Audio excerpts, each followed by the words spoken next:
Saludos a todos, mi nombre es Tabata Elizondo Álvarez, yo trabajo en el Laboratorio de Antimicrobianos del Centro Nacional de Referencia de Bacteriología de INCIENSA y el día de hoy yo les voy a compartir un poco acerca de Vibrio, Aeromonas y Campylobacter. Comenzaremos primeramente con el género Aeromonas. Respecto a la taxonomía, las aeromonas pertenecen a la familia Aeromonadaceae. En esta familia no solo se encuentra el género Aeromonas, sino que hay otros 6 diferentes géneros bacterianos de los cuales no vamos a profundizar el día de hoy porque no cuentan con especies que sean patógenas para el hombre. Aeromonas tiene descritas 32 especies y 12 subespecies, y entre las principales especies que causan la mayoría de las infecciones en el ser humano se mencionan Aeromonas hydrophila, Aeromonas dackensis, Aeromonas caviae y Aeromonas veroni biovar sourea. Las aeromonas son Bacillus gram negativo, son rectos, sin embargo se pueden presentar también como Coccobacillus. Son anaerobios facultativos, son móviles por un único flagelo polar, sin embargo, en medios sólidos jóvenes pueden desarrollar flagelos peritríticos laterales. Además, se caracterizan por ser catalasa y oxidasa positivos. La oxidasa es una prueba muy importante en los enteropatógenos porque entre ellos Plesiomonas, Aeromonas y Vibrio son oxidasa positivas, mientras que Salmonella y Shigella son oxidasa negativos. Además, en el laboratorio existe otra prueba que se realiza que me permite una diferenciación inicial entre los enteropatógenos, que es el agente vibriostático O129. En el caso de Aeromonas es resistente, pero Plesiomonas es totalmente susceptible a este agente tanto en la carga del disco de 10 como en la de 150. Vibrio es un poco diferente en el sentido de que la gran mayoría de las especies son susceptibles, pero hay algunas que son resistentes. Además, las aeromonas fermentan y oxidan la glucosa, así como otros carbohidratos. Esta fermentación de los azúcares me permite diferenciar con otras bacterias oxidasa positivas como las pseudomonas, que la pseudomonas es no fermentadora. Además, las aeromonas son en su gran mayoría mesófilas. Esto quiere decir que crecen entre 10 y 42 grados centígrados. Sin embargo, hay algunas especies que son más activas entre los 22 y los 25 grados y por eso algunas bioquímicas se realizan a esa temperatura y no a 37 grados. Hay otras especies que se caracterizan por ser psicrófilas, como lo es la Aeromonas popofi y la Aeromonas salmonicida, que esto implica que prefieren temperaturas de 22 a 25 grados centígrados y no crecen a más de 37. El género Aeromonas está ampliamente distribuido en ambientes acuáticos y ambientes marinos. Es por eso que las especies las podemos encontrar en ríos, en lagos, en aguas subterráneas. Y en el caso de los ambientes marinos, estos tienen que tener bajos niveles de sal como el agua salobre o los estuarios. Debido a la presencia en el agua, también las podemos encontrar a estas bacterias en las tuberías, en las griferías e incluso en los suplementos médicos con agua destilada. Los productos frescos o las carnes como el res, el pollo, el cerdo, así como los lácteos, también han sido implicados en la transmisión de las aeromonas. Las aeromonas producen infecciones no solamente en el humano, sino también en el ganado, en el cerdo, en las aves e incluso en los animales de sangre fría como los peces y las ranas. A raíz de esto que les acabo de comentar, en los seres humanos las infecciones ocurren entonces por dos situaciones. Principalmente, la primera es que haya una exposición a ambientes acuáticos. Ejemplos serían que una persona realice actividades recreativas en el agua o que realice deportes acuáticos o que esté expuesto a algún accidente o alguna lesión donde haya contacto con agua. Y la otra instancia para que hayan infecciones en los seres humanos es debido al consumo de alimentos contaminados. Entonces, las infecciones por aeromonas pueden conducir a diferentes cuadros clínicos. Para mayor practicidad, los vamos a separar en 4 diferentes grupos. Las gastroenteritis, la celulitis e infecciones de heridas, la septicemia y las infecciones misceláneas.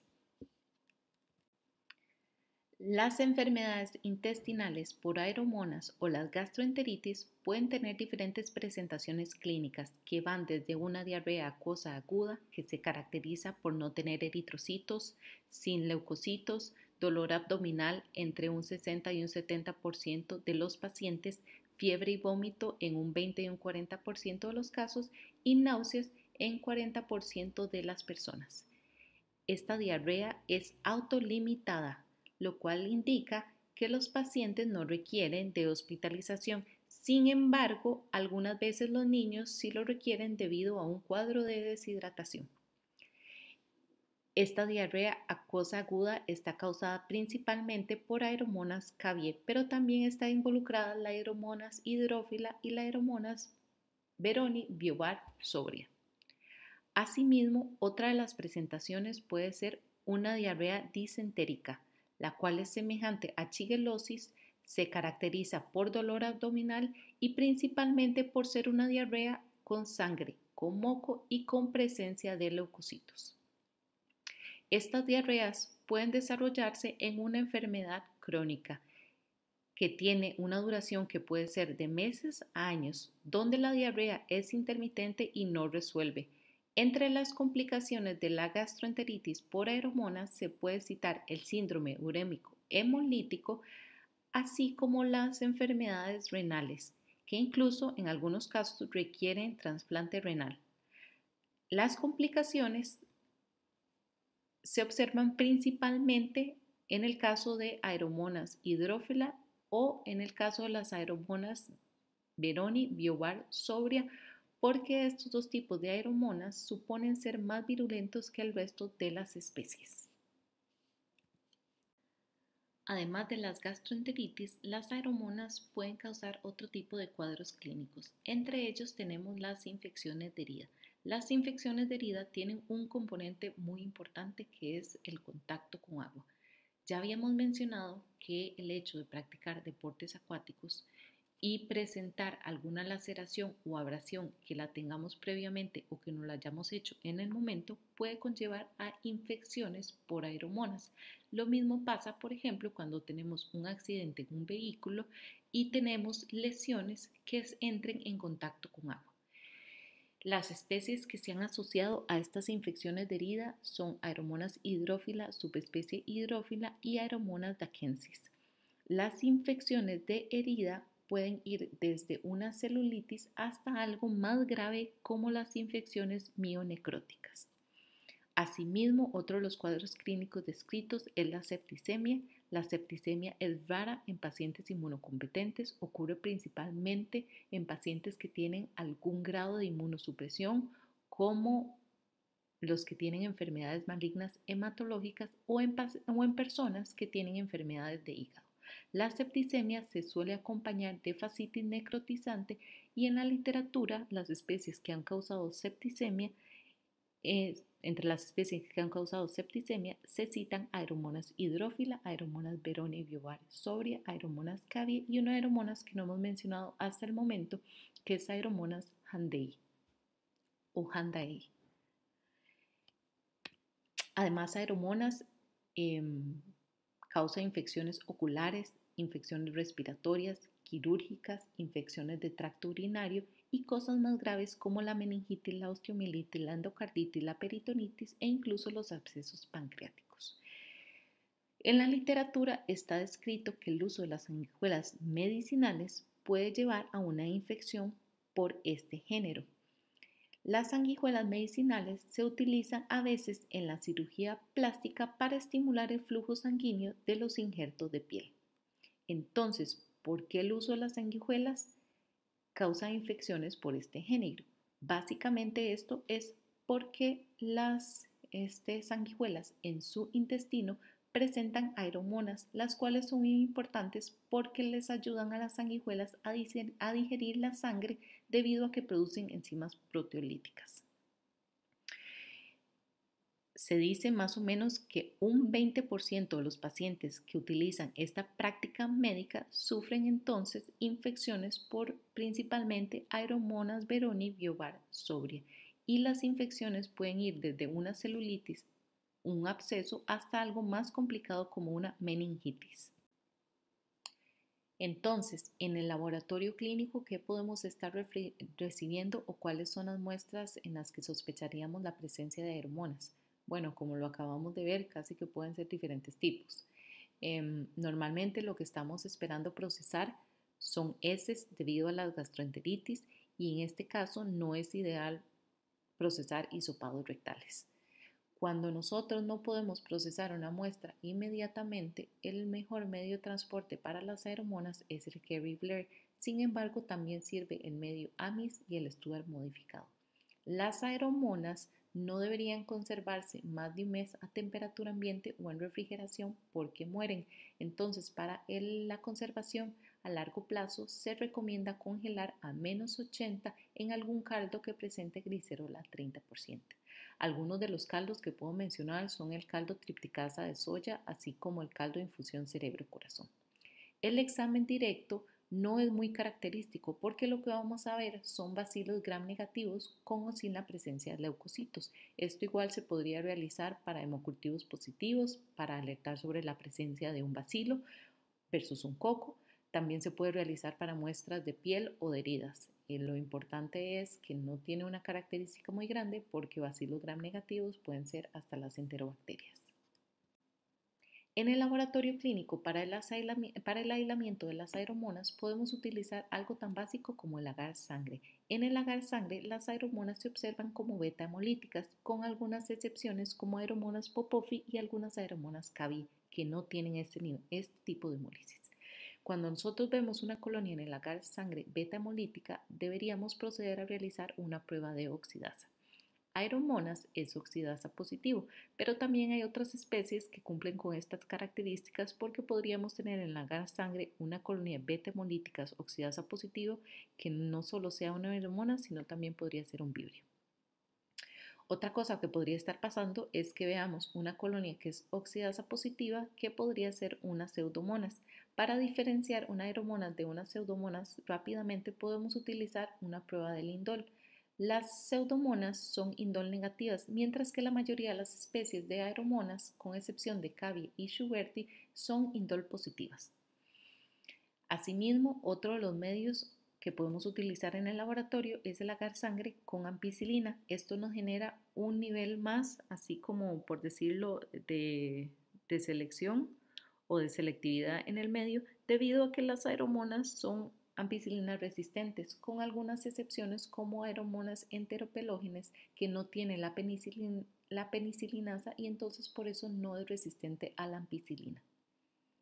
También podríamos estar utilizando otro de los medios que se usan de manera rutinaria, que es el agar McConkey. En el agar McConkey las aeromonas pueden presentar diferentes morfologías. En el caso, por ejemplo, de hidrófila, esta es lactosa negativa, mientras, sin embargo, aeromonas Cavi es lactosa positiva. Asimismo, podemos utilizar otro medio que no creo que se utilice en el país, que es el medio SIM, pero bueno, alguien me podría sorprender diciéndome que lo tienen entre sus medios. El medio SIM se utiliza principalmente para el aislamiento de Yersinia enterocolítica. En este medio las aeromonas y las yersinias no se diferencian, son colonias de color rosado, entonces tal vez no le veo mucho la utilidad, pero igual aeromonas puede crecer.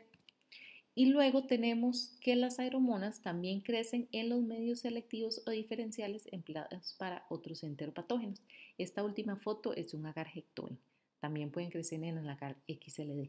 ¿Qué es lo que pasa con estos dos medios? Que aeromonas no se puede distinguir de bacterias que fermenten la sacarosa, como lo serían las enterobacterias. Entonces las enterobacterias en este medio también se observan como de un color amarillo anaranjado. Y en el caso del XLD pasa lo mismo. Las aeromonas fermentan la sacarosa y por ende se ven de color amarillo, pero las enterobacterias también se ven de ese color. Para la identificación de las aeromonas se pueden utilizar las pruebas bioquímicas. Pero entonces, a manera de resumen y por donde vamos, es que Aeromonas es un bacilo gram negativo, es móvil, es oxidasa positivo, fermenta la glucosa y además presenta resistencia al agente bacteriostático O129. No les había comentado que esta prueba de la resistencia al O129 se realiza mediante un Kirby-Bauer. En este Kirby-Bauer lo que se prueban son dos discos, uno de 10, uno de carga 10 y uno de carga 150. Aeromonas es resistente a ambas cargas.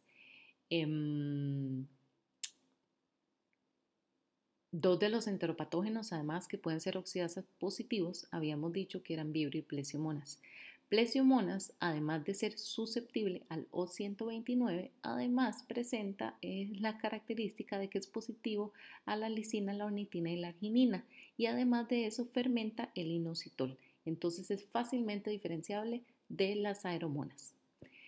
Vibrio es un poco más un reto o es un poco más complicado, porque Vibrio cólera puede presentar algunas similitudes con algunas aeromonas, así como vibrio fluviales. Sin embargo, tienen ciertas bioquímicas que los permiten diferenciar. Entonces, por ejemplo, se puede utilizar la prueba del cordón.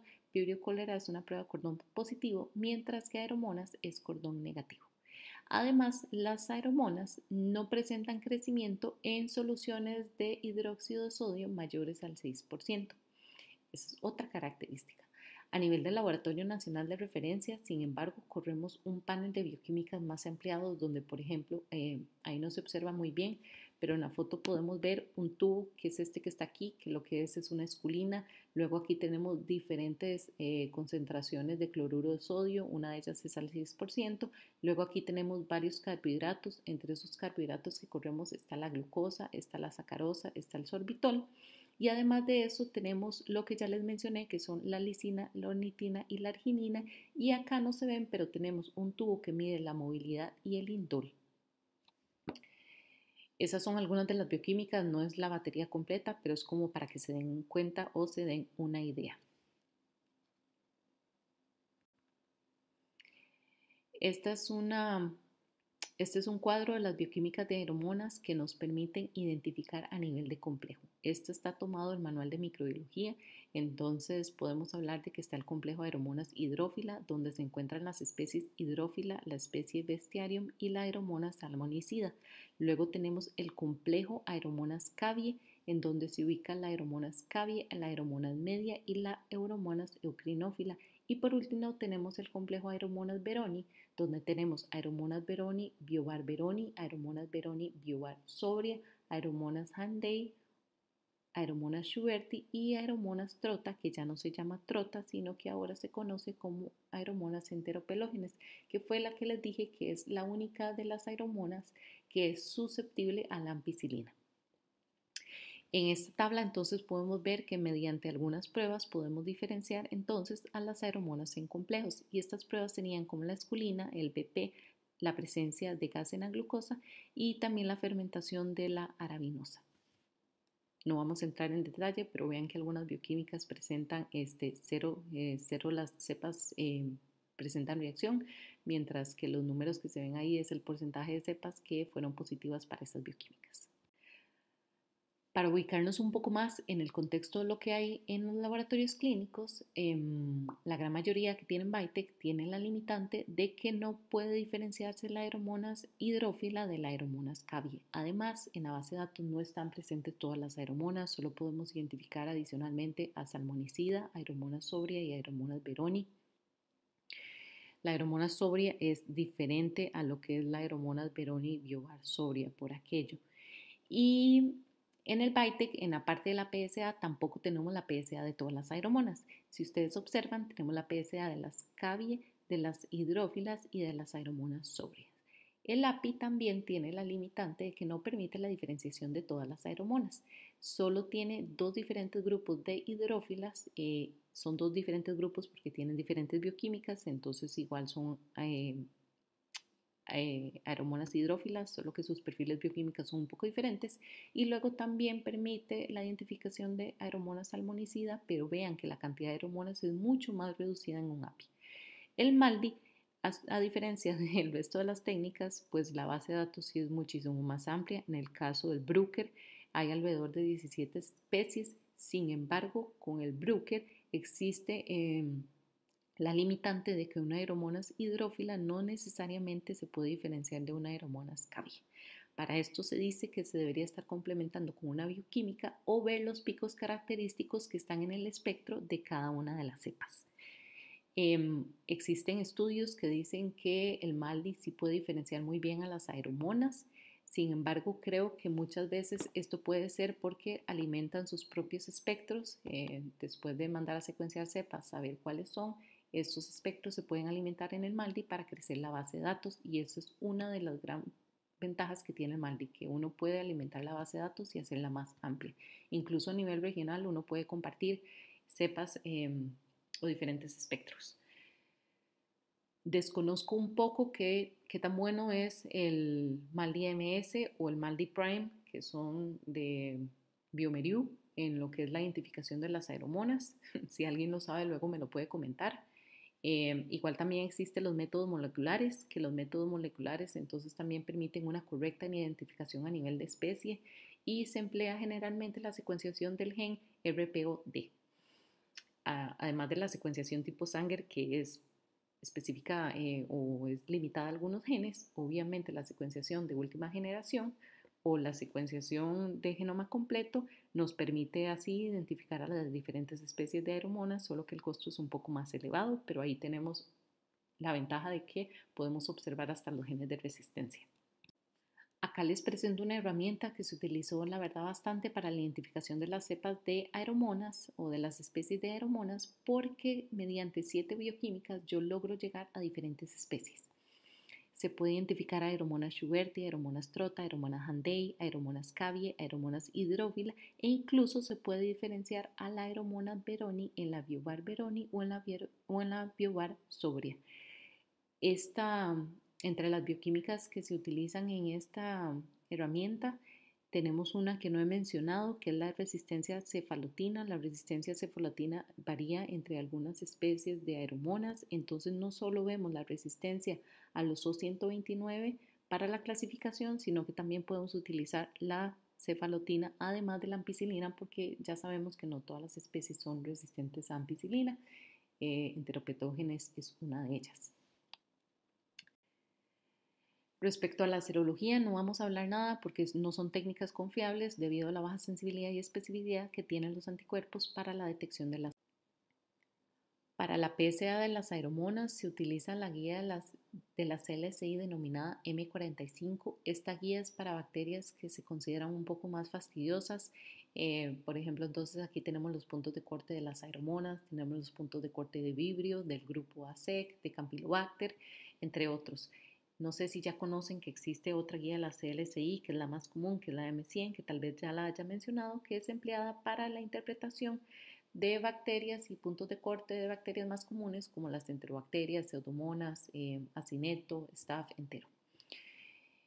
Igual, la M45 solo tiene puntos de corte para las aeromonas que son parte del complejo hidrófila, del complejo Cavie y del complejo Beroni. Entonces, si aisláramos una aeromonas que no es parte de este complejo, no deberíamos estar utilizando esos puntos de corte porque no está validada para esas otras especies. Las aeromonas, si hablamos de mecanismos de resistencia, poseen beta-lactamasas.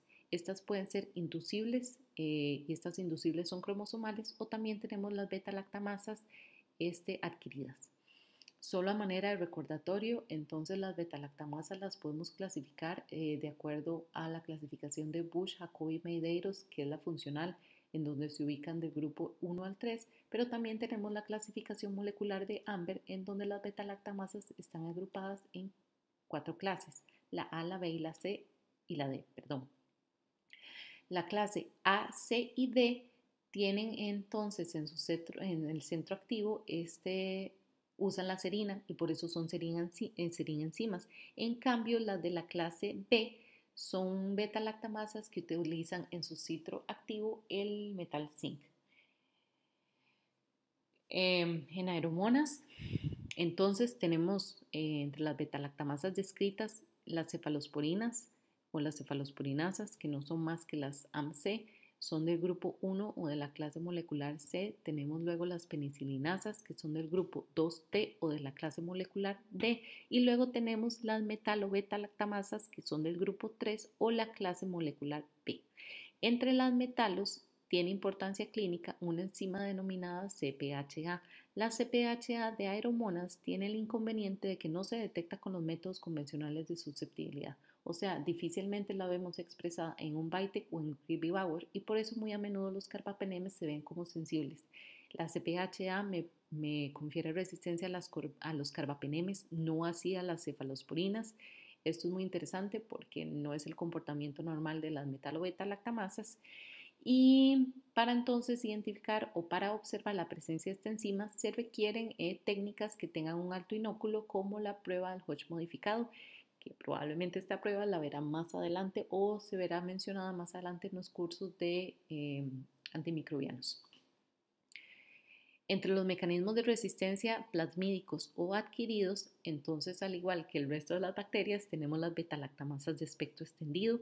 Se han detectado en las aeromonas enzimas como las TEM, como las CTXM. De hecho, en el Centro Nacional de Referencia hemos detectado aeromonas con CTXM. Y luego pueden tener otros mecanismos como la presencia de las carbapenemasas. Las carbapenemasas que se han encontrado, las plasmídicas que se han encontrado en aeromonas, algunas son como la NDM o la PIM. En el Centro Nacional de Referencia también ya hemos tenido aislamientos de aeromonas que tienen la presencia de la New Delhi metalo-beta-lactamasa. Esto no es un panorama muy prometedor, pero se ha encontrado. Esta es la tabla de la CLCI, la M45. En esta ven entonces lo que les comentaba. Por acá podemos observar entonces las condiciones para realizar una PSA de manera correcta. Se puede utilizar tanto la discodifusión como la microdilución. Lo único importante de esto es que tiene que ser caldo Miller Hinton ajustado en cationes. Se realiza en una suspensión bacteriana del punto 5 McFarland, que fue lo que les comentaba, que debido a esto entonces tal vez no podemos ver expresada la CPHA. En el caso de las aeromonas se incuba a temperatura ambiente y lo importante de las aeromonas son los agentes. Entonces, agentes primarios que siempre deberíamos considerar a la hora de montar una PSA son las cefalosporinas de tercera y cuarta generación, las fluoroquinolonas y el trimetoprim sulfa como mínimo. Obviamente se puede montar otros antibióticos. Si vieran la tabla completa, entonces sí hay puntos de corte para los otros antibióticos, pero estos son los agentes primarios porque son los agentes que más se utilizan para el tratamiento de las aeromonas. Las aeromonas generalmente utilizan tratamientos combinados, no es solo como un antibiótico, nunca se usan solo las cefalosporinas debido a la presencia de la SAMC. Como ya les había comentado, las aeromonas son resistentes a la ampicilina, con excepción de enteropelógenes, y la CLCI indica que hay una resistencia al amoxiclavulánico, pero esta resistencia no siempre se observa en la PSA. De hecho, esta no es parte de las resistencias intrínsecas de las tablas de Leucast, pero tampoco vamos a meternos ahí. Y luego, ¿cuándo deberíamos realizar una prueba de PSA? Generalmente para todos los aislamientos extraintestinales, pero hay lugares o hay ocasiones en donde también se realizan las PSAs para los aislamientos gastrointestinales. Con respecto a las beta-lactamasas, lo interesante que tienen estas enzimas es que tienen un comportamiento especie específico. Y entonces la presencia de estas enzimas nos incluso ayuda a poder diferenciar las diferentes especies. Entonces, por ejemplo, en el caso de Aeromonas hidrófila, esta tiene la MBL, esta tiene las AMC y estas tienen las penicilinasas. Pero las Cavie, de manera contraria, no tienen la presencia de la CPHA o de la MBL. La Aeromonas veroni sí tiene la MBL y tiene la penicilinasa, pero no tiene las famosas AMC. Y en el caso de enteropelógenes vemos como no tiene ninguna de las enzimas y como no tiene la penicilinasa de clase D, entonces es susceptible a la ampicilina. Esta tabla está muy reducida, pero hay tablas que incluyen a más especies.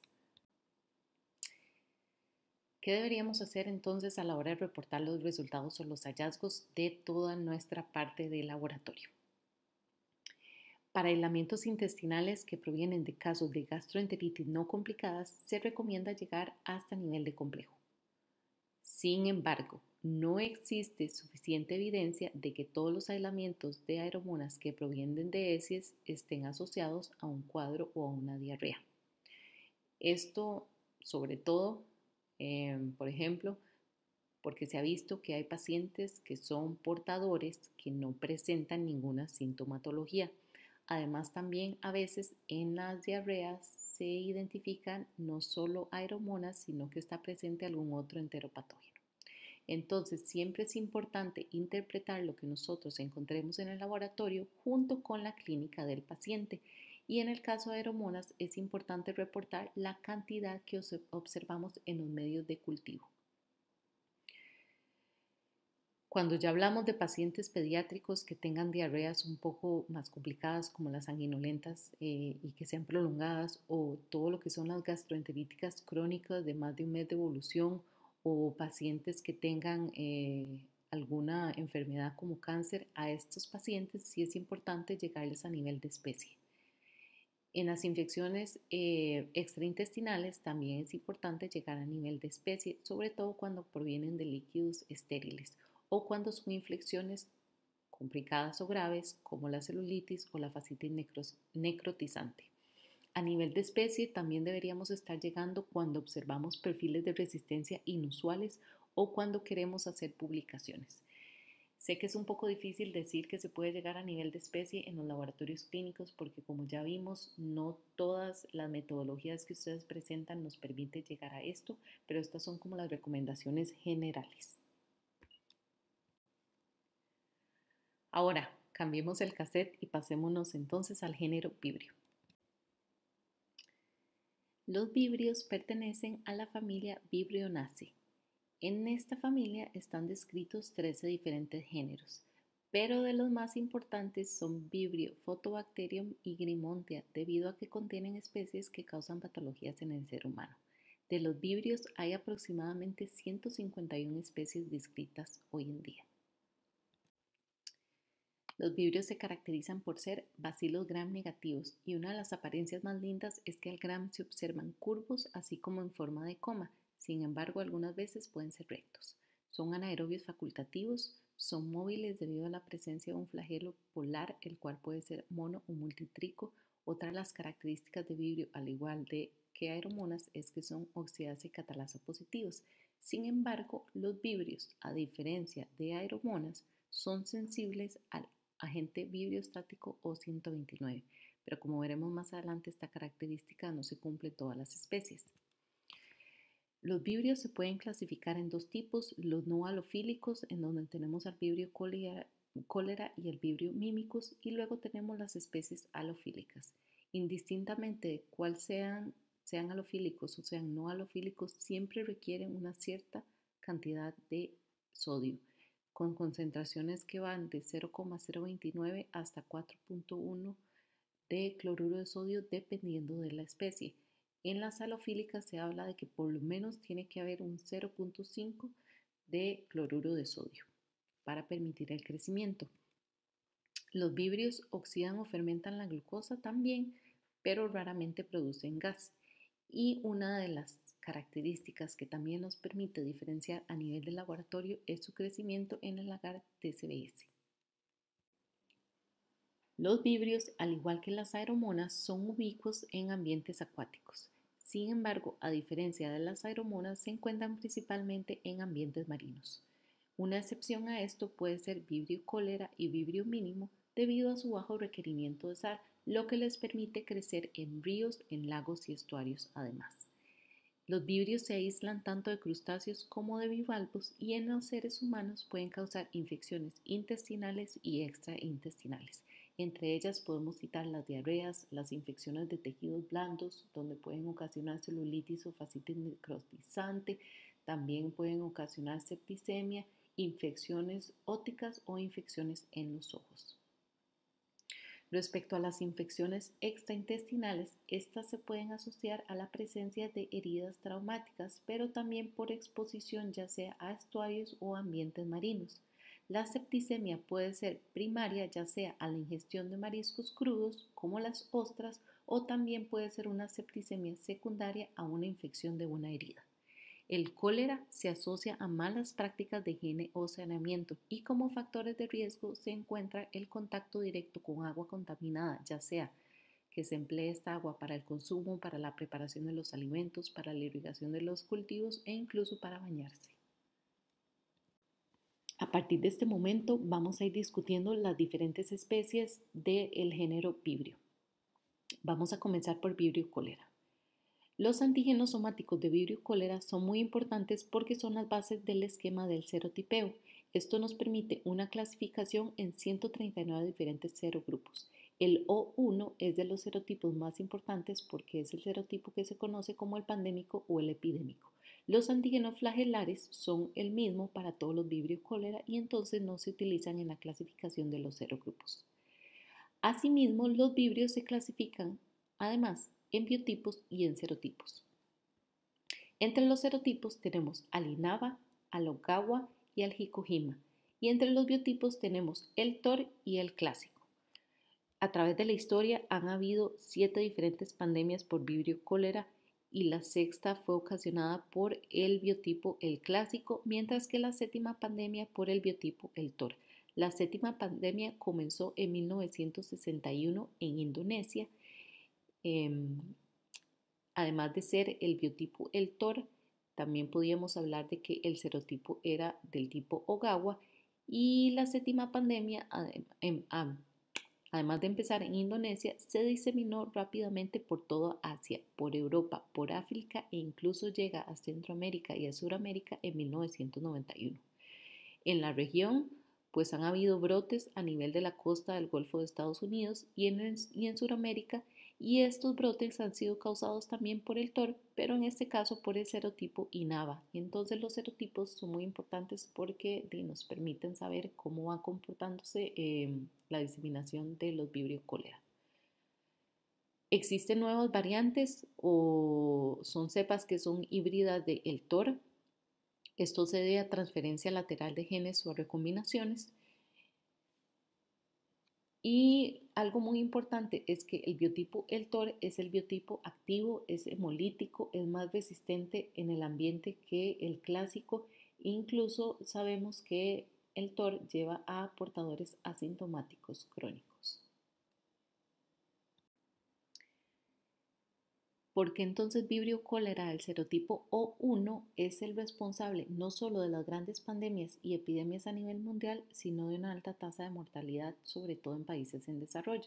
Bueno, esto básicamente se puede explicar debido a la presencia de factores de virulencia, los cuales están presentes en cassettes genéticos o en islas de patogenicidad.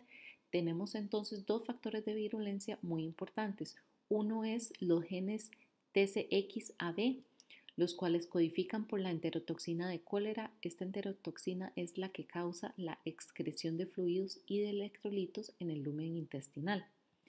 Y luego tenemos el gen CTPA, el cual forma parte del clúster de genes TCP, y este gen codifica para la principal subunidad del pilus corregulado por las toxinas, que se conoce como TCP por sus siglas, y este TCP es un pili de tipo 4.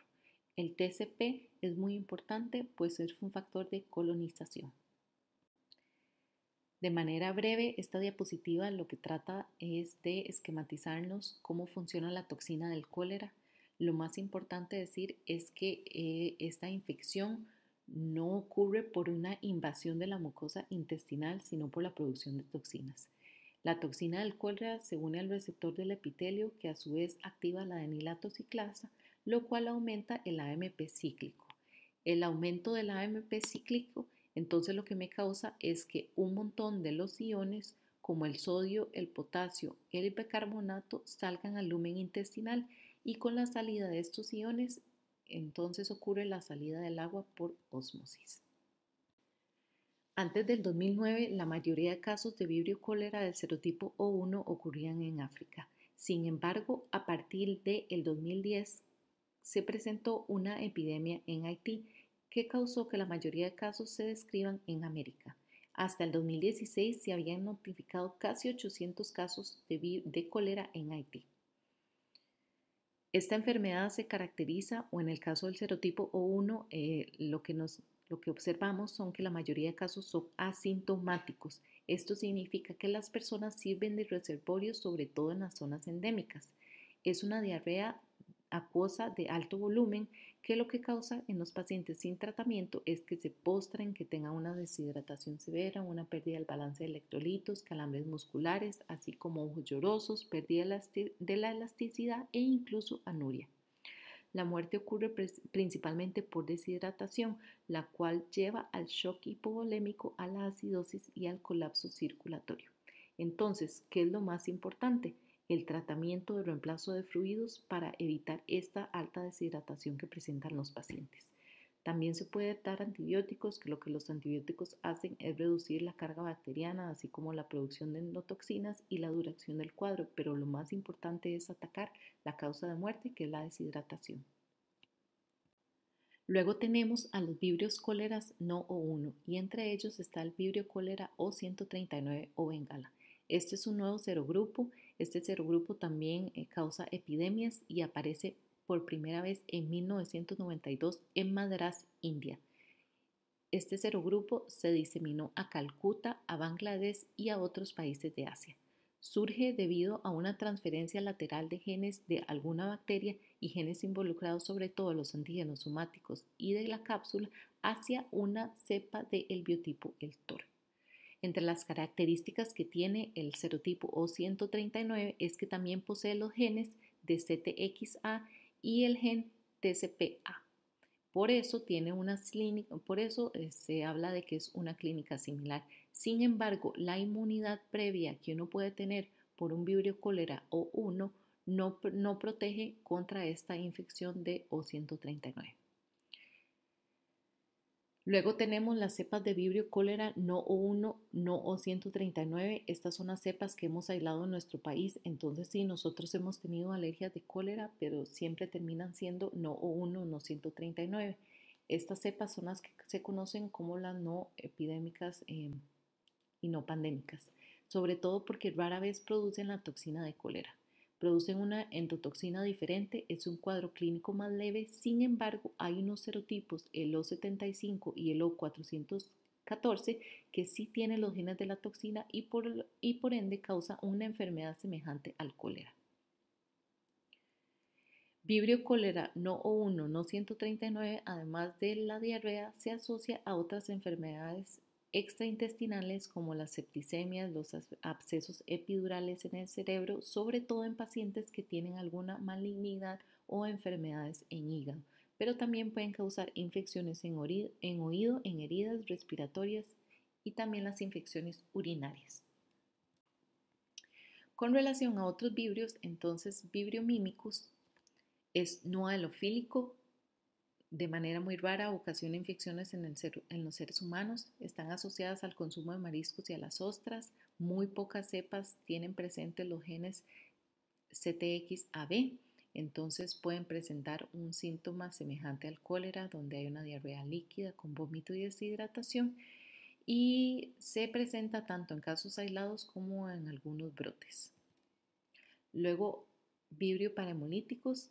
En Asia es una de las primeras causas de infección por alimentos, sobre todo por pescado crudo y mariscos. En Estados Unidos es el vibrio más frecuente. Causa una gastroenteritis que se caracteriza por una diarrea acuosa, por náuseas, por vómito, por dolor abdominal, por fiebre, por escalofríos, pero es autolimitada. Dura aproximadamente de 2 a 3 días. También causa infecciones extraintestinales como infecciones de herida y septicemia. Y uno de los clones más importantes es el O3K6, que emergió en 1997 y se ha diseminado por todo el mundo. Luego tenemos a vibrio vulníficus, el cual es un vibrio virulento. Tiene dos presentaciones clínicas, que son las septicemias o las infecciones de heridas. En el caso de las septicemias, estas causan una mortalidad de más del 50% de los pacientes. Hay condiciones predisponentes como la inmunosupresión, personas con enfermedades de hígado o personas con enfermedades crónicas. Se asocian al consumo de ostras y el cuadro clínico se caracteriza por ser una fiebre, por tener escalofríos, vómito, diarrea, dolor abdominal. Luego se dice que aparecen lesiones en piel que evolucionan a bulas y a necrosis. Las personas pueden sufrir incluso un shock endotóxico y muerte. Luego, las infecciones en heridas no tienen una mortalidad tan alta, pero se dice que tiene una fatalidad de un 20 o un 30%. Estas ocurren por un trauma o una exposición a animales marinos o a ambientes marinos. Entre las infecciones de herida tenemos la celulitis con necrosis, la miositis y la fascitis necrotizante, que en este caso se dice que es semejante a la gangrena gaseosa. Y de manera secundaria a las infecciones de heridas también podemos tener una septicemia. Luego vamos a hablar un poco de vibrio alginolíticos. Este habita principalmente ecosistemas marinos. Está asociado con infecciones de oído y de heridas por exposición nuevamente a ambientes marinos.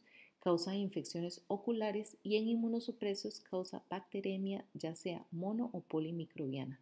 No se sabe hasta ciencia cierta si es causal de gastroenteritis, pero ha habido algunos casos en la literatura.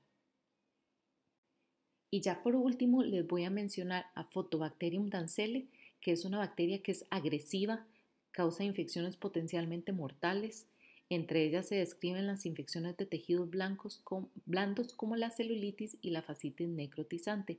Y lo interesante es que todo comienza como un proceso indoloro que evoluciona en horas. Debido a esta rápida evolución requiere tratamiento, debridaciones e incluso amputaciones.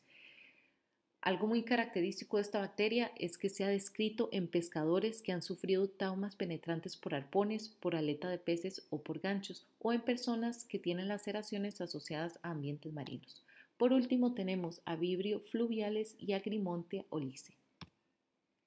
Este vibrio está asociado a casos esporádicos de gastroenteritis con síntomas que son semejantes al cólera.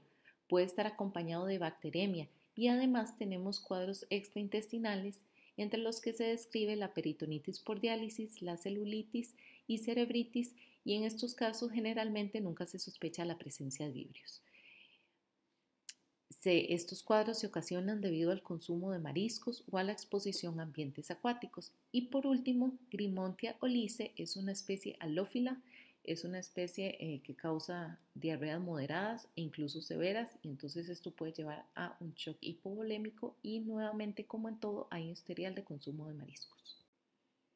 Algunas de las consideraciones que deberíamos tener en el laboratorio cuando hay una sospecha de vibrio es preguntar por la historia clínica. Si el paciente ha realizado viajes, si estos viajes han sido a zonas endémicas, si ha presentado consumo de mariscos en los últimos 7 días, si ha realizado actividades asociadas a los ambientes marinos o si ha tenido heridas expuestas a estos ambientes marinos. Otra de las consideraciones es que si tenemos una sospecha, las heces deberían ser sembradas lo más rápido posible. Esto porque los vibrios son muy sensibles al secado. Si esto no puede ser realizado, entonces deberíamos estar pasando estas heces a medios de transporte, como el Kerry Blair. También es importante hacer hincapié que para la siembra no se requiere que los medios sean suplementados con sales, porque traen la suficiente cantidad. Sin embargo, algunas bioquímicas que realizamos en el laboratorio sí requieren la adición de sales. A nivel de laboratorio, a las heces se les puede realizar un examen directo. Entre las técnicas que tenemos para hacer el examen directo está la microscopía, donde podemos observar el frotis al fresco en busca de cierta movilidad. Luego tenemos también la tinción de Gram, donde podemos observar los bacilos Gram negativos curvos o en forma de coma. Sin embargo, la microscopía no es muy útil porque no me lleva a un diagnóstico certero. Incluso no es un diagnóstico presuntivo en este caso.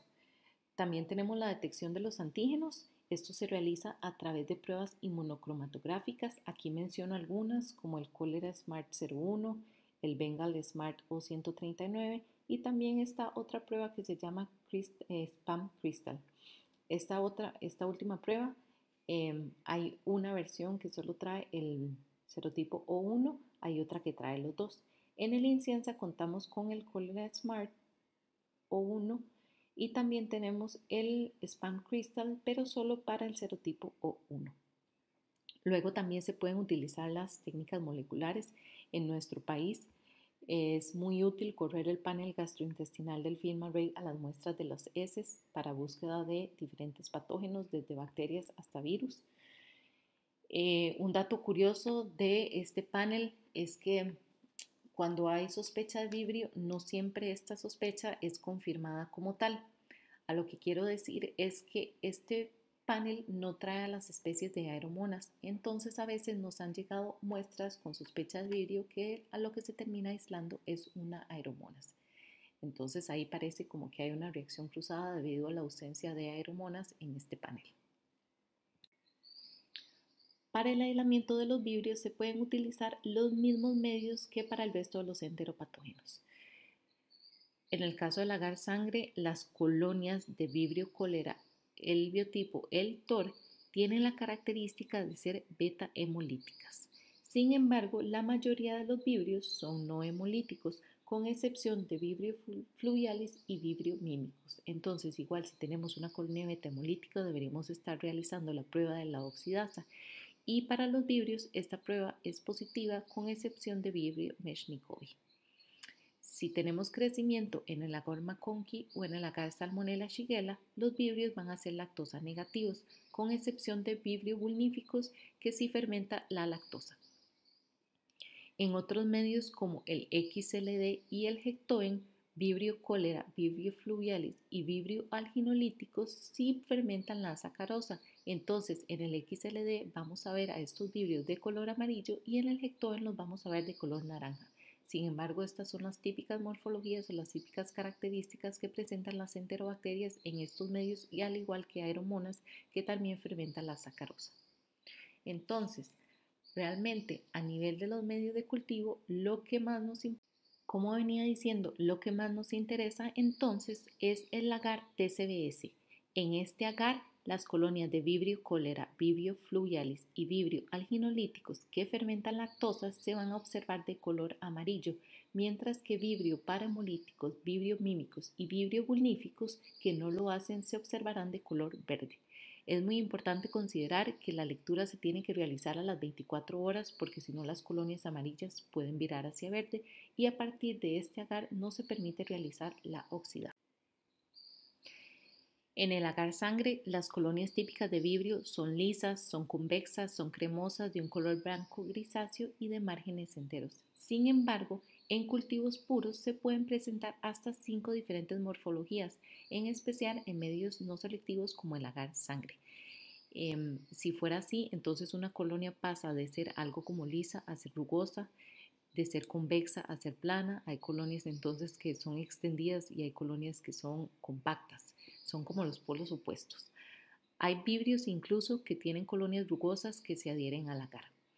En el caso del vibrio, el enriquecimiento se realiza con el agua perdonada alcalina, la cual contiene un 1% de cloruro de sodio y debe estar a un pH de 8.6. El agua perdonada estéril, por sus siglas, se le conoce como APA, y esta se incuba una vez que está inoculada con las heces a 36 grados centígrados y se debe subcultivar a las 6-18 horas en el agar TCBS. Este caldo de enriquecimiento se utiliza en situaciones donde se sospeche una baja concentración del microorganismo, como en las fases convalecientes, y además funciona como medio de transporte. Aquí podemos colocar 1 gramo de heces o 1 mililitro de heces en 10 mililitros de APA. ¿Cuáles son algunas de las características de vibrio versus otros géneros que también causan infecciones gastrointestinales en los humanos? Entonces, vibrio cólera ya se había mencionado que es oxidasa positivo al igual que Grimontia y al igual que Photobacterium. Sin embargo, otros géneros que ya habíamos comentado como aeromonas y plesimonas entonces son oxidasa negativos, a diferencia de las enterobacterias. Perdonen que siga reiterando por esto, pero es una de las cosas más importantes. Además, existen ciertas especies que requieren de los iones de sodio para estimular el crecimiento y entre ellas tenemos a Vibrio, a Grimontia y a Photobacterium. Esto no se observa en el caso de las aeromonas, las plesimonas y las enterobacterias. Y luego otra cosa muy importante es en el crecimiento en el agar TCBS. Vibrio, Grimontia y Photobacterium crecen mientras que aeromonas, plesiomonas y las enterobacterias se supone que no deberían estar creciendo en este agar. Otra cosa importante es la sensibilidad al compuesto vibrio estático O129. Habíamos dicho que la mayoría de las especies de vibrios son susceptibles, con algunas excepciones. Grimontia también es susceptible, Photobacterium es susceptible, al igual que la plesiomonas, pero las aeromonas tienden a ser resistentes a este compuesto, al igual que las enterobacterias. Pero en el caso de las enterobacterias nunca estamos pensando en montar o nunca estamos pensando en los O129. En este esquema de las pruebas fenotípicas o las bioquímicas de vidrio vamos a resaltar lo que ya habíamos comentado, que es que vibrio cólera, vibrio fluviales y vibrio alginolíticos sí tienen la característica de fermentar la sacarosa, a diferencia de vibrio mimicus, vibrio parahemolíticos y vibrio fulníficos que no fermentan la sacarosa y por eso en el agar TCBS estos últimos tres se ven de color verde. Luego, otra de las cosas que vemos acá, que tiene que ver con relación al crecimiento en los agares, es la fermentación de la lactosa, que como ya les había comentado, vibrio vulníficos es el único de los vibrios que fermenta la lactosa y por eso se observa de color rosado o lactosa positivo en el agar Maconchi y en el agar Salmonella shigella. Asimismo, otra de las características que les había dicho ya era la susceptibilidad al agente vibriostático O129. Sin embargo, hay tres especies que se observan en este cuadro que tienen una resistencia, que son vibrio fursini, vibrio alginolíticos y vibrio parahemolíticos, que no necesariamente tienen que ser 100% resistentes, pero sí presentar halos disminuidos en el Kirby-Bauer a estos agentes. Luego, una prueba que ya les había comentado un poco en el caso de cuando hablábamos de las aeromonas es la prueba del cordón o el string test. Esta prueba es de mucha importancia en vibrio cólera, en el inciensa todavía la realizamos. Lo que se realiza es una mezcla de unas cuantas colonias del aislamiento sospechoso por vibrio con unas gotas de deoxicolato de sodio al 5% en un portaobjetos. Una vez que estamos mezclando, la idea es que con el asa se empieza a jalar hacia arriba esperando la formación del cordón, que si se mantiene por más de un minuto podemos saber que se trata de un vibrio cólera porque es positivo. Entonces, hablamos de que es un vibrio cólera porque tal vez teníamos ya la sospecha de que había crecido en el TCBS como una colonia amarilla y aquí confirmamos un poco más la positividad de esta especie en la prueba del cordón. Con relación a la identificación en los equipos automatizados, pues el Vitek sí tiene en su base de datos la mayoría de los vibrios de importancia clínica, incluso tiene también a la especie de Photobacterium damsale y también tiene Agrimontia olice.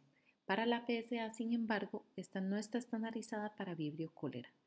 De nuestros laboratorios que son parte de la red, pues sí hemos recibido casi que la mayoría de vibrios correctamente identificados. Se han recibido vibrio fluviales, vibrio furnici, se han identificado vibrios parahemolíticos, vibrios cólera no 1, no O139, entre otros.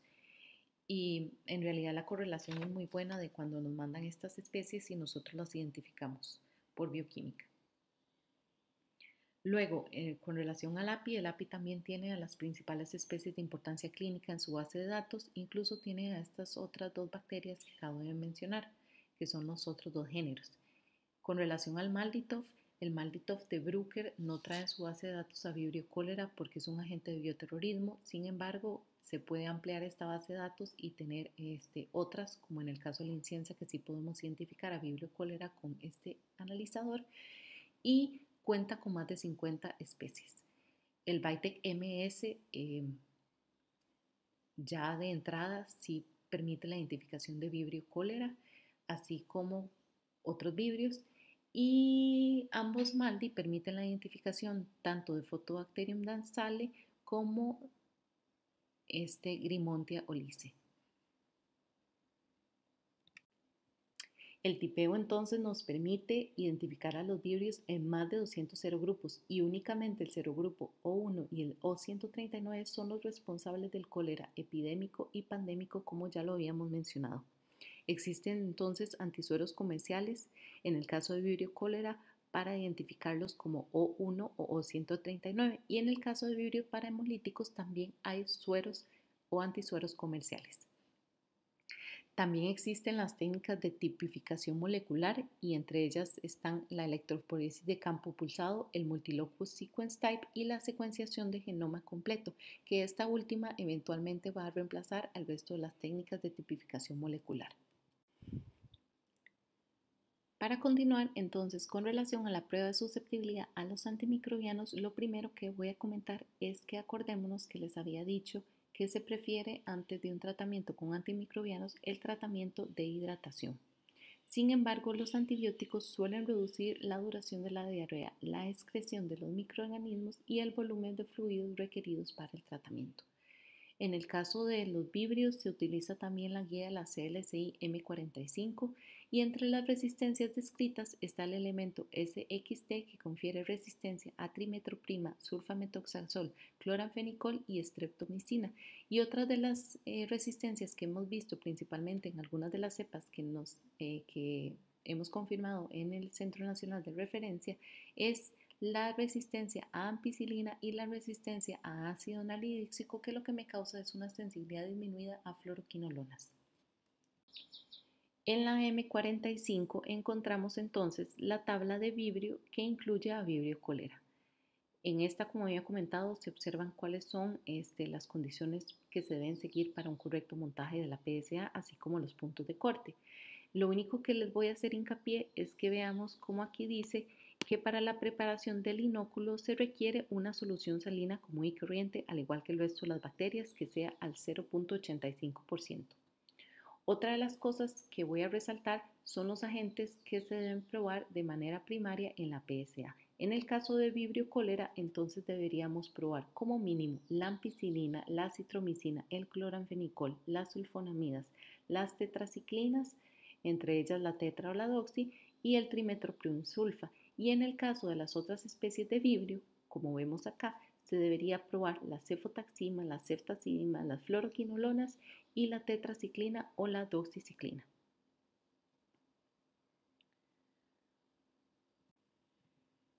Para el tratamiento de las infecciones de vibrio cólera se emplean entonces las siguientes opciones terapéuticas: las tetraciclinas, las fluoroquinolonas y los macrólidos. Como ya lo habíamos comentado, estas bacterias tienen un elemento que lo que causa es promover la resistencia a cloranfenicol y a trimetoprim sulfa, por lo cual estas terapias ya no son empleadas. La ampicilina tampoco se usa debido a que han habido varias cepas que son resistentes a ampicilina. La resistencia a tetraciclina y doxiciclina también ha sido documentada. Se ha visto que puede haber una reacción cruzada, pero parece que hay cepas de vibrio cólera que circulan que son más sensibles a la doxiciclina que a la tetra. Y la resistencia en el caso de los macrólidos es mayor para la eritromicina que para la citromicina y por eso hoy en día el macrólido de elección es la acitromicina. Existen ciertas consideraciones que se deben de tomar cuando se aíslan vibrios en el laboratorio. Entonces, primeramente, ante una confirmación o una sospecha de un vibrio cólera O1 o 139, se debe informar de inmediatamente a los médicos tratantes debido a la severidad de la deshidratación. Enviar todo aislamiento sospechoso de vibrio cólera al laboratorio de referencia e informar a las autoridades de salud. Las otras especies de vibrio también deben ser enviadas al laboratorio de referencia con fines de vigilancia. En el laboratorio de referencia, entonces, se deben realizar lo que son las pruebas fenotípicas completas, así como una mayor caracterización.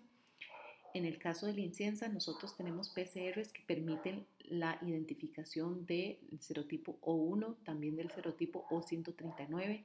Hay un gen que permite la identificación de cólera y además de esos tenemos genes que permiten la identificación de las toxinas. En el inciensa también, como les había comentado, tenemos las pruebas rápidas como el Cólera Smart y en algunos casos de recibir las heces se podía entonces hacer esta prueba o se podrían hacer otras como la visualización microscópica de las heces.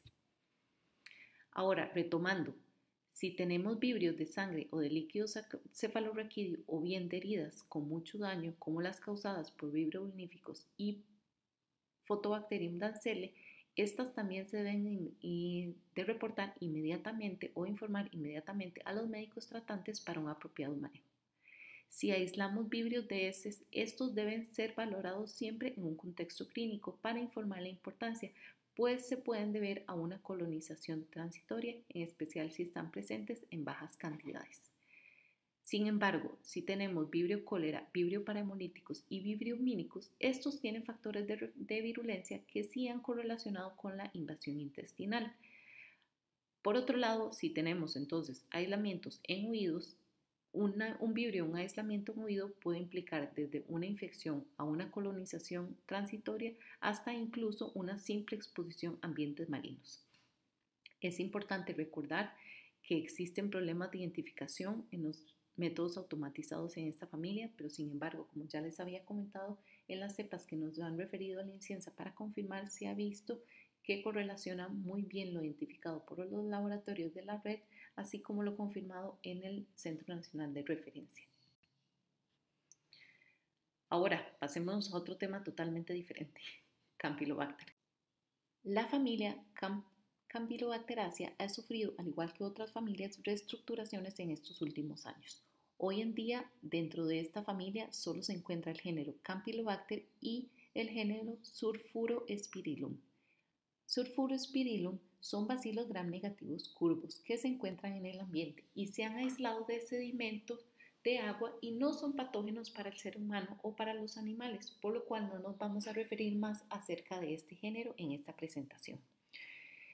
El género Campylobacter, por su parte, sí tiene especies de importancia en el ser humano debido a que causan patologías, y entre ellas tenemos a Campylobacter jejuni, Campylobacter coli, Campylobacter fetus, Campylobacter upsaliensis y Campylobacter lari. ¿Cuáles son las características principales de Campylobacter? ¿Y por qué entonces estamos viendo que hay otro género que es Arcobacter? Arcobacter pertenecía a la familia Campylobacteriaceae, sin embargo fue ubicada en otra nueva familia, pero hay una similitud entre ambos géneros, por lo cual entonces en esta presentación todavía voy a hacer ciertos comentarios con relación a Arcobacter. Ambos son bacilos gram negativos curvos en forma de S o espiral, no son formadores de esporas y su gran mayoría son móviles por un flagelo polar único que es no envainado. Otra de las especies que son como curvas o helicoidales, que es el Helicobacter pylori, se diferencia porque sí tiene un flagelo que es envainado. Ambas especies son microaerofílicas. Las infecciones de Campylobacter son una zoonosis. Esto quiere decir que los animales son el principal reservorio para los seres humanos. Están presentes en aves de corral, en ganado, en ovejas y en cerdos, pero también se observa que están presentes en mascotas y en animales de compañía. Los seres humanos, no obstante, parecen ser los únicos reservorios de algunas otras especies que están asociadas a enfermedades periodontales, como en el caso de Campylobacter concisus, Campylobacter rectus, Campylobacter curvus, entre otros. La infección por Campylobacter ocurre al ingerir principalmente aves de corral o pollo que sean crudas, poco cocinadas o cuando hay una mala manipulación de estas. Esporádicamente han habido brotes asociados con el consumo de pollo, con el consumo de productos lácteos no pasteurizados y también con agua contaminada. La transmisión secundaria entre personas enfermas y otros individuos es muy rara en este caso de infección. La campylobacteriosis es una enfermedad de tanto países desarrollados como subdesarrollados. La bacteria se puede aislar tanto de personas sanas como de personas que tienen diarrea. Las infecciones sintomáticas ocurren principalmente en la infancia y la niñez y la incidencia disminuye con la edad. Sin embargo, también se pueden encontrar infecciones de Campylobacter en adultos mayores. Las personas que viajan a países en vías de desarrollo están en riesgo de infectarse con Campylobacter.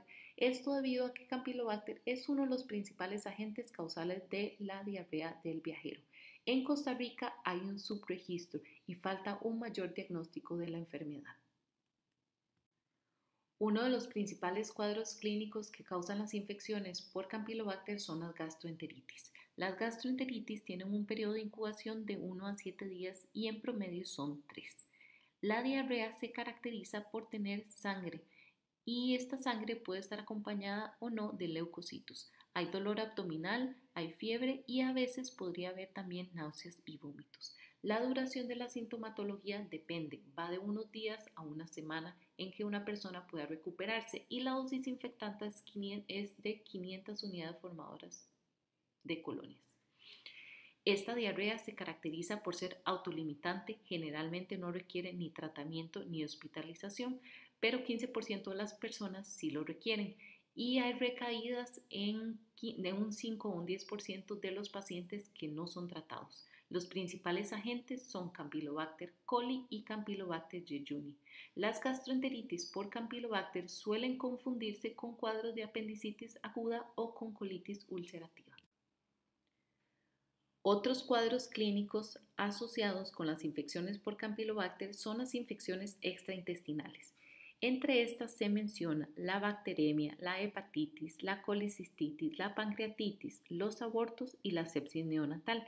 También podemos tener nefritis, prostatitis, infecciones de tracto urinario y cosas un poco más graves como la miocarditis, la meningitis y cuadros de artritis séptica o formación de abscesos. Entre las complicaciones que tienen las infecciones por Campylobacter está el síndrome de Guillain-Barré, que es una enfermedad autoinmune, y otra de las complicaciones es la artritis reactiva, que es una inflamación y dolor de las articulaciones que normalmente dura alrededor de 2 semanas, pero en algunos pacientes se puede extender durante hasta casi un año. El síndrome de Guillain-Barré es una causa común de parálisis flácida aguda que se caracteriza por debilidad asimétrica de las extremidades e hiporreflexia, que es una disminución de los reflejos o arreflexia. Esta parálisis alcanza una gravedad máxima incluso a las 4 semanas. Lo que pasa es que después de una enfermedad infecciosa como la causada por Campylobacter, la respuesta inmunológica genera anticuerpos que reaccionan de manera cruzada con los gangliósidos de las membranas nerviosas. Estos anticuerpos causan una activación de la respuesta inmune que a su misma vez causa un daño en los nervios o en el bloque funcional de conducción de las neuronas. Otras especies de importancia clínica. Campylobacter fetus, subespecie fetus, causa bacteremia e infecciones gastrointestinales, principalmente en mujeres embarazadas y en pacientes inmunocomprometidos. La importancia es que disemina a múltiples órganos y entonces puede ocasionar secundariamente cuadros de artritis, aborto séptico o meningitis. Luego tenemos a Campylobacter upsaliensis, que tiene cuadros de diarrea y bacteremias en humanos, también gastroenteritis en perros y en gatos. Y por último está Campylobacter lari, que de manera infrecuente causa bacteremias, infecciones gastrointestinales y urinarias en humanos. Se han aislado otras especies de Campylobacter a partir de muestras clínicas de pacientes con diversas enfermedades, pero no se ha determinado la patogenicidad en todo. Esta parte puede ser un poco confusa porque antes se denominaba Arcobacter a una especie de la cual voy a hablar, pero ahora forma parte del género Aliarcobacter. La importancia clínica es que esta bacteria se ha aislado de productos de abortos bovinos y porcinos, así como de las heces de animales con enteritis. De las 18 especies de Arcobacter, solo 2 han sido asociadas con infecciones en humanos y la de importancia es Aliarcobacter butzleri porque en muchas ocasiones se ha visto que puede causar bacteremia, endocarditis, peritonitis y diarrea. A nivel de laboratorio podemos procesar dos diferentes tipos de muestras. Las muestras de heces, donde está permitido el hisopado rectal, normalmente se requiere una única muestra, no se requieren muestras seriadas. Estas deben ser procesadas antes de las 2 horas y si no, se deben colocar en medios de transporte como el medio Carey Blair o el medio Stuart. En el caso de los Campylobacter que están asociados a infecciones bacterianas en sangre, tenemos Campylobacter jejuni, Campylobacter fetus y Campylobacter upsaliensis. Y las botellas de hemocultivo que están presentes en el mercado permiten el aislamiento de estas especies. En el caso de Campylobacter se pueden utilizar los exámenes directos. Entre estos exámenes directos tenemos la microscopía, la detección de antígenos y la detección de ácidos nucleicos. La importancia del examen directo en el caso de Campylobacter es que nos permite un diagnóstico presuntivo o la presencia de casos probables. En estas dos imágenes se muestra una tinción de Gram de un frotis de heces con una morfología típica de las especies de Campylobacter, que serían bacterias en forma de S, espiral o gaviotas.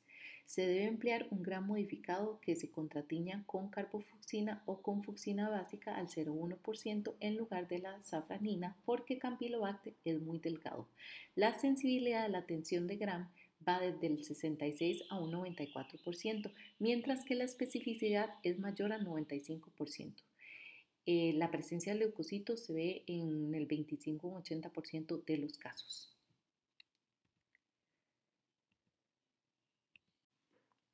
Otra de las pruebas o exámenes directos que se pueden realizar es la detección de antígenos. Sin embargo, debido a la baja incidencia de la enfermedad, estas pruebas conllevan a bajos valores predictivos positivos, por lo que no deben ser utilizadas como único método en el diagnóstico de las infecciones. Luego tenemos las técnicas moleculares.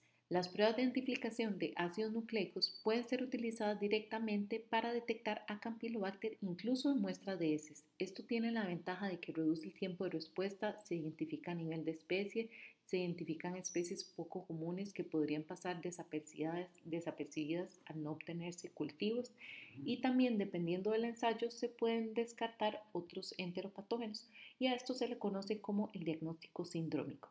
Las desventajas que tienen las técnicas moleculares son el alto costo. Entre las técnicas moleculares que se utilizan en los laboratorios tenemos las que se presentan acá.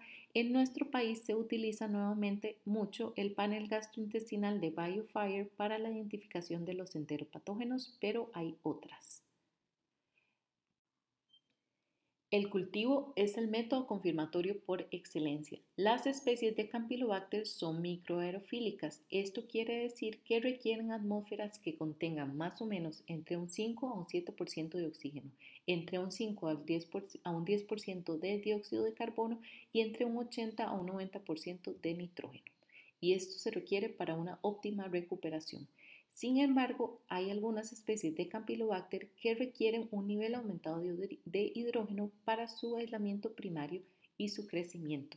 Entre estas especies está Campylobacter sputorum, Campylobacter concisus, Campylobacter curvus, rectus y IU intestinales.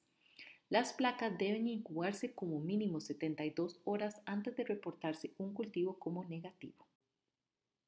Para Campylobacter tenemos los medios selectivos y los medios no selectivos. Entre los medios selectivos tenemos aquellos que tienen sangre y hay otros que no tienen sangre, pero estos que no tienen sangre deben tener carbón porque la función de la sangre y el carbón es eliminar los radicales de oxígeno que son tóxicos para Campylobacter.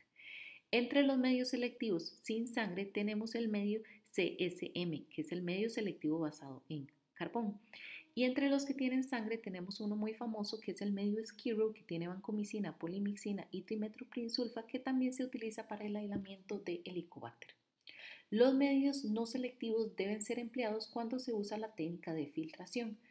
La técnica de filtración es una técnica complementaria a la siembra directa de la muestra en medios selectivos. No debe ser entonces un reemplazo para cultivos directos.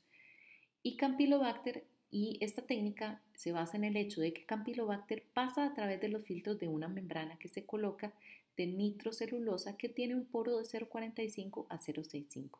Esto es porque los Campylobacter son muy delgados y móviles, entonces ellos pasan mientras que el resto de la microbiota u otras bacterias de las heces quedan retenidas durante todo el tiempo en el filtro.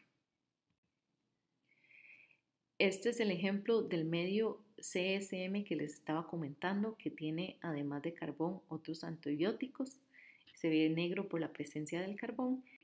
Y en esta otra imagen podemos ver el crecimiento de un Campylobacter jejuni en un agar base Columbia con sangre de conejo al 5%. La morfología colonal de esta especie se caracteriza por ser grises, planas, irregulares, y por esto irregulares también me refiero a como a esta característica que tienen los Campylobacter, que es que se suelen extender incluso en la zona de las estrías. Entonces normalmente no se ven como colonias separadas, sino que más bien entonces se ven como si estuvieran unidas. En los medios que tienen entonces un bajo contenido de humedad, que son los medios viejos, sí se logran ver más las colonias redondeadas y convexas. Además, para los Campylobacter se pueden utilizar caldos de enriquecimiento, pero estos no se recomiendan en la rutina. Algunos ejemplos que se pueden utilizar son el caldo Preston, el caldo Bolton, el caldo de enriquecimiento para Campylobacter y el Campitivo.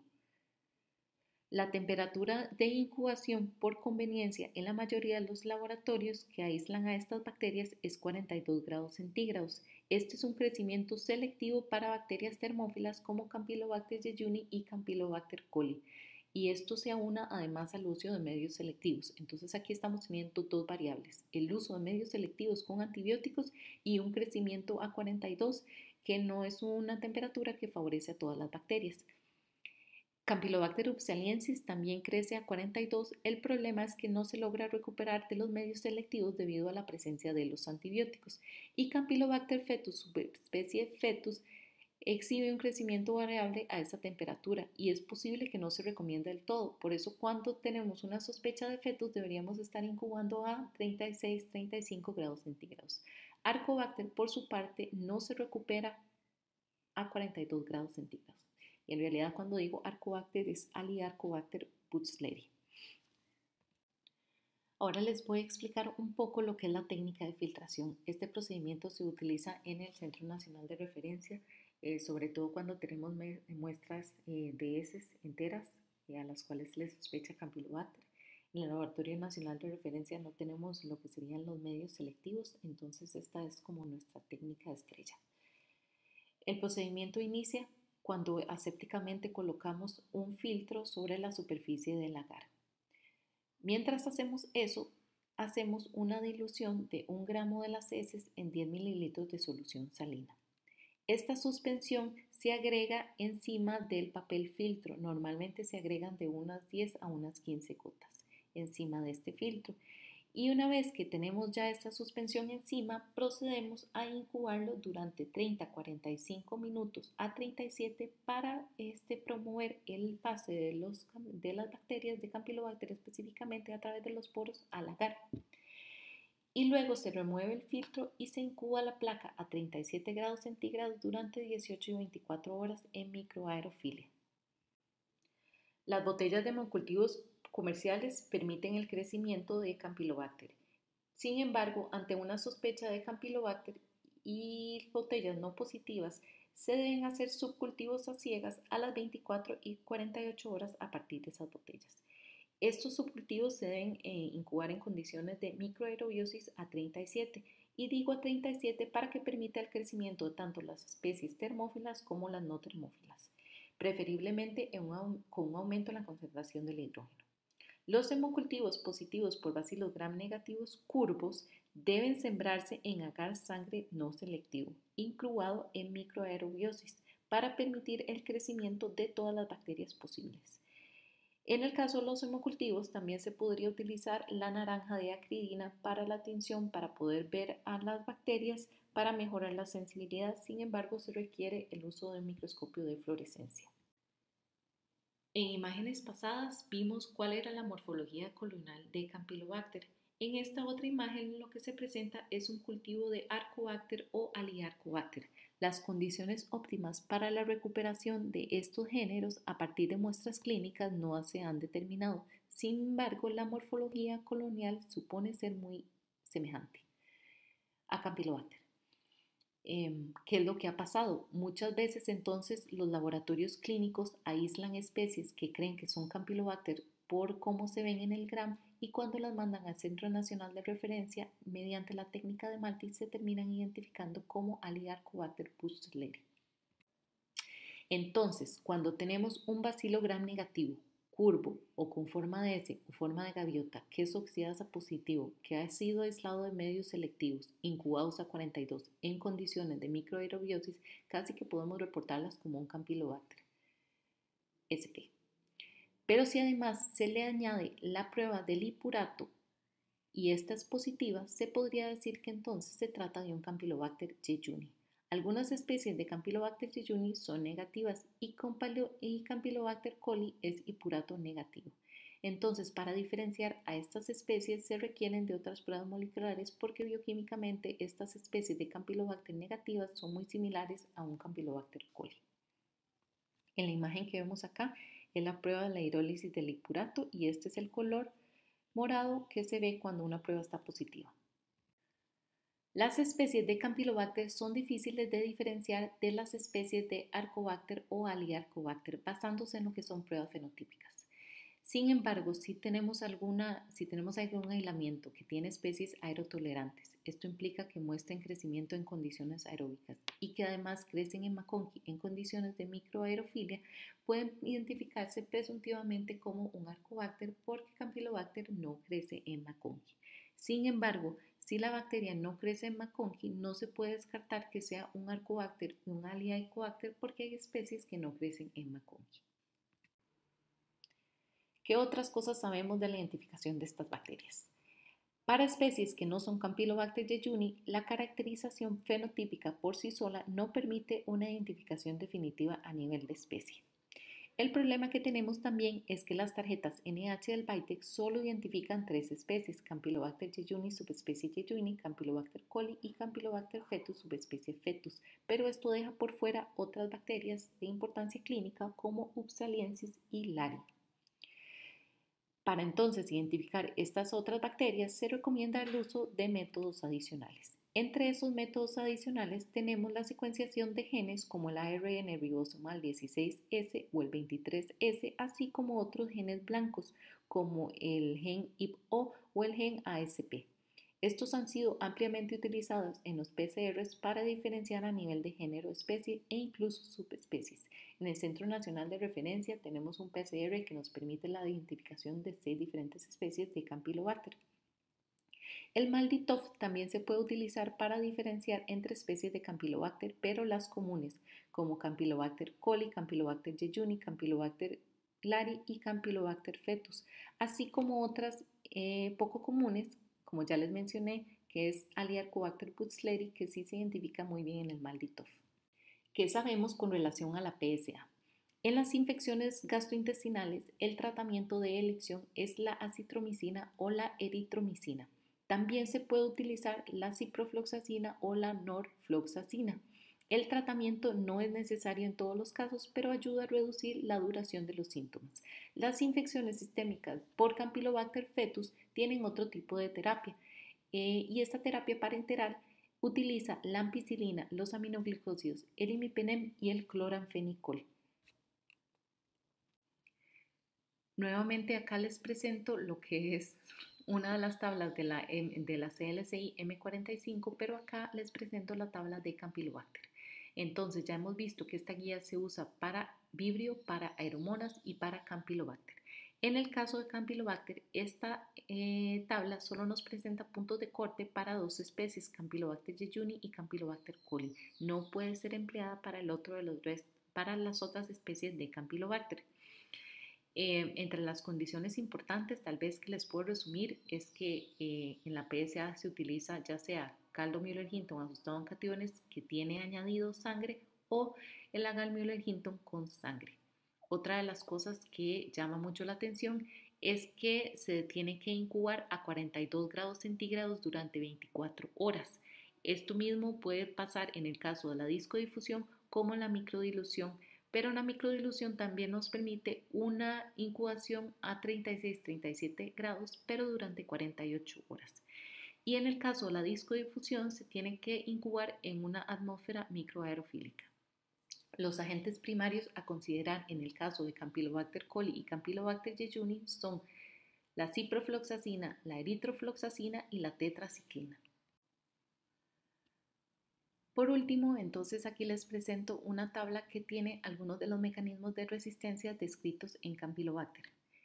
Es importante decirles que Campylobacter jejuni y Campylobacter coli presentan una resistencia natural a las penicilinas y a las cefalosporinas de espectro estrecho, pero de entre los beta-lactámicos el imipenem parece tener una buena actividad. En la mayoría de las familias, como las quinolonas, los tetraciclinas, los macrólidos y los beta-lactámicos, uno de los mecanismos de resistencia que se observa en Campylobacter son las bombas de eflujo. En el caso de los aminoglicósidos no son las bombas de flujo, sino tienden a ser siempre los mismos, que son las modificaciones enzimáticas o las inactivaciones de los antibióticos. Luego en el caso de las tetraciclinas tenemos el gen TET-O que codifica por una proteína que lo que hace es una protección ribosomal del sitio de acción de los antibióticos. Luego tenemos en el caso de los macrólidos las mutaciones en el 23S y en el caso de los macrólidos también pueden ser mutaciones en las proteínas ribosomales L4 y L22. Estos son mecanismos que también comparten otros géneros bacterianos. Y acá les muestro cómo se observaría entonces una de las PSAs que realizamos para Campylobacter en el Centro Nacional de Referencia de Bacteriología. Acá tenemos los ITs para eritromicina, para tetraciclina y para ciprofloxacina. Y en los discos también tenemos de manera repetida un disco para la eritromicina y un disco para la ciprofloxacina. Sin embargo, tenemos otros dos discos que no se los he mencionado que se utilizan en la identificación, que son el ácido nalexílico y la cefalotina. Este sería el ejemplo de cómo se observa otra PSA. Entonces, por ejemplo, aquí tenemos la cefalotina y aquí tenemos el ácido nalexílico. En el caso de estos dos antibióticos no hay inhibición, entonces se considera un halo de 6. Luego, en el caso de la ciprofloxacina, también vemos por la difusión de disco que tiene un halo de 6. Y en el caso del ITES también tenemos una concentración inhibitoria mínima mayor o igual a 32. Por otro lado, aquí vemos la tetraciclina, cuya concentración inhibitoria mínima también es mayor o igual a 2,56. Y en el caso de la eritromicina es el único antibiótico que parece que hay sensibilidad con una MIC que parece que es de 2.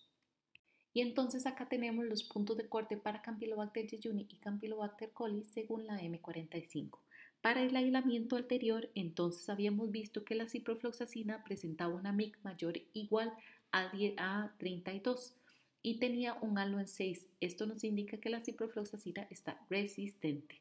Luego teníamos una tetraciclina cuyo valor de concentración inhibitoria mínima era mayor o igual a 2,56, por lo que también podemos decir que presenta resistencia. Y por último teníamos una eritromicina con una concentración inhibitoria mínima de 2, por lo que era el único antibiótico que se presentaba como sensible. Por último, para ir concluyendo, entonces, a todas las muestras diarreicas sometidas al laboratorio se les debería descartar la presencia de Campylobacter. La presencia de Campylobacter en un paciente con diarrea aguda generalmente es significativo. Sin embargo, cuando está la presencia de otros enteropatógenos, la interpretación es un poco más compleja. Existen personas portadoras y se ha visto que la cantidad de microorganismos no está relacionada con la gravedad de la infección ni es indicativa de un estado portador. Entonces, ver Campylobacter en una gran cantidad en las heces no me va a decir si tiene una infección grave o no.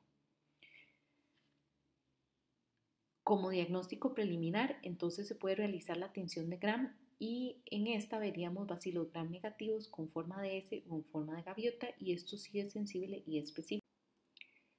También resulta importante hacer hincapié que las principales especies asociadas a los cuadros gastrointestinales son Campylobacter jejuni y Campylobacter coli, ambas especies de Campylobacter que son termófilas. La diferencia entre las dos se logra mediante la prueba de lipurato, la cual es positiva para el Campylobacter jejuni. Lograr una identificación a esta especie es importante en algunas circunstancias clínicas, pero siempre debe realizarse en el caso de aislamientos provenientes de sangre y de fluidos estériles. Otras especies como Campylobacter fetus, subespecie fetus y Campylobacter upsaliensis también se pueden aislar de muestras diarreicas. Sin embargo, para el aislamiento de estas especies es importante considerar que los medios selectivos me van a inhibir a Campylobacter upsaliensis. Por eso debemos utilizar en el laboratorio no solo estos agares, sino otras técnicas como la de filtración.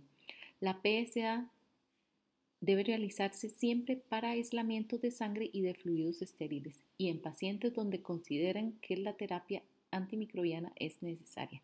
Sin embargo, en Costa Rica, así como en otros países, ya se ha detectado la resistencia a fluoroquinolonas, así como a tetraciclinas.